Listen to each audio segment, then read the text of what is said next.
Hi, I'm Claire and this is my January book haul. I have a lot of things to tell you about, so let's get started. One of the first things that I did in January before going back to work was to go to my local bookstore and pick up some books with a voucher that I got for Christmas, which was an excellent present. I was very happy with it and I picked up 3 books there. The first thing that I got was Ballot of Mars by David D. Levine.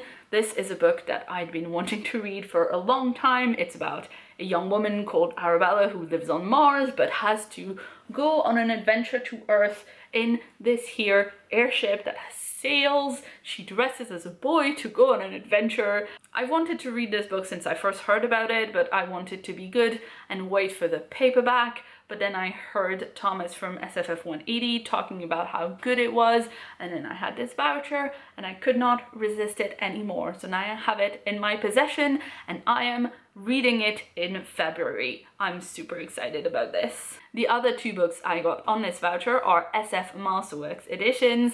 I've been kind of trying to collect those little by little whenever they're on sale or I have a voucher, and these 2 that I got are China Mountain Zhang by Maureen F. McHugh and Dying of the Light by George R.R. Martin.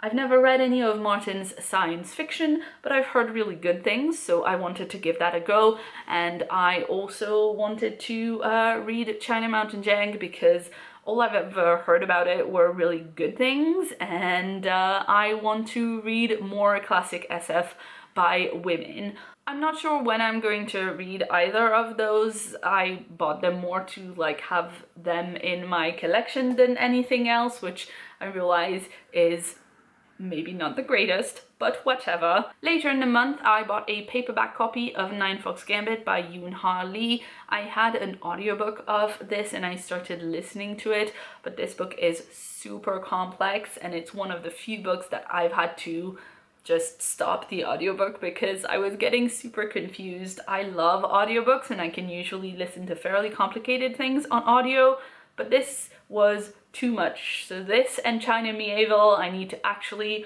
read where I can have my eyeballs on it. I made sure to buy a copy because I really want to give this book another shot. So many of my friends really like it and compare it to things that I really like, and I have a sneaking suspicion that it's going to be on the Hugo ballot somewhere. So because it's so complex, I want to start reading it early, and I have a paper copy for when I will decide to do that. I've also got The Little Homo sapiens Scientist by S.L. Huang. This is a new short fiction release by Book Smugglers Publishing. I'm gonna be honest, this was a complete impulse buy and I have no idea what it is about. I saw Book Smugglers tweeting about how they had a few print copies of this book remaining available to purchase, and I went to check out the link. I love the title of this story and the cover image together. I'm really intrigued by what this is all about, and it's so short. I thought it would be great to have as a kind of a padding for my Goodreads challenge. Should I fall behind, I'm still on track. Fingers crossed. Aside from wanting to read more short fiction in general, I've been really impressed with what I've read from Book Smugglers Publishing already. It was only one thing, it was only Superior by Jessica Lack, but it was good enough that it made it on my favorites list of 2016 and I'm nominating it for a Hugo, so, you know, good precedent there.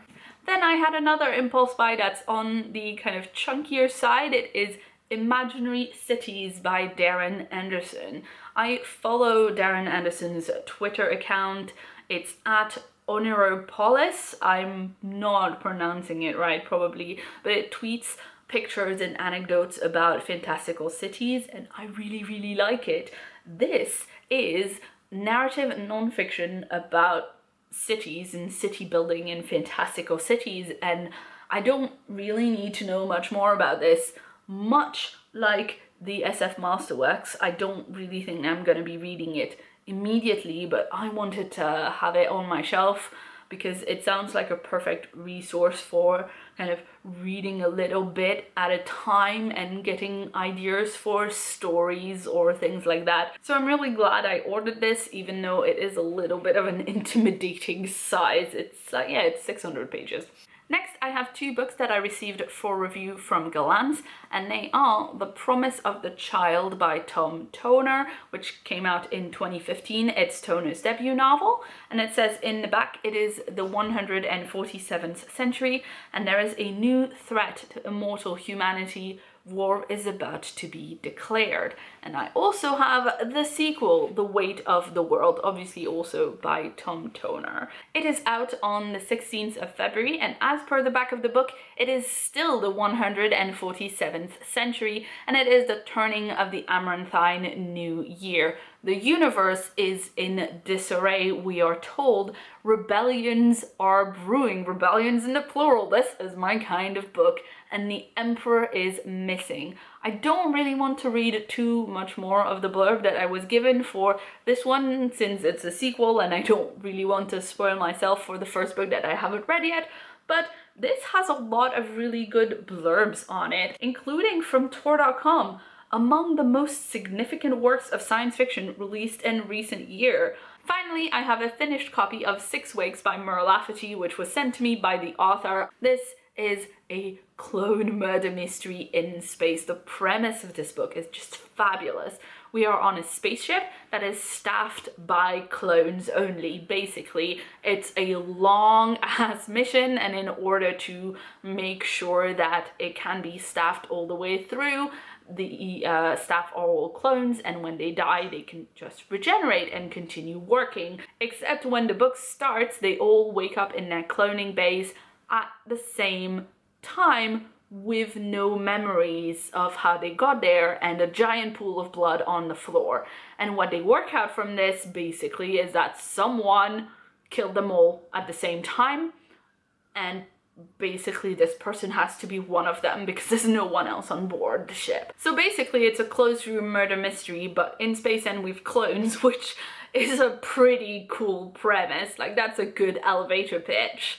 And also this is a book that I've been waiting for a really long time, because when Worldcon was in London a few years ago, I met Mur there and we had drinks and talked about this book, because she kind of had the idea for the premise of this book from this video game that both of us really like. So we were talking about that. And apparently Mur remembers this conversation as fondly as I do, because she thanked me in the acknowledgements of the book for being super enthusiastic about the idea at the time. This has never happened to me before. I am gobsmacked, to be honest, and this feels extremely special to me, so I can't wait to read it. Mur also signed this book for me, so I'm just so excited. The only problem with that is that I can't keep petting the book because the cover is really shiny and you can see finger marks really easily on it. So that's it. This was my giant pile of books that I acquired in January. Let me know in the comments below if you've read or bought any of these books yourself. If you'd like to see more from me, you can check the sidebar right here for more videos. And if you haven't yet, please hit that subscribe button for new videos from me every week. I've been Claire, thanks so much for watching, and see you soon.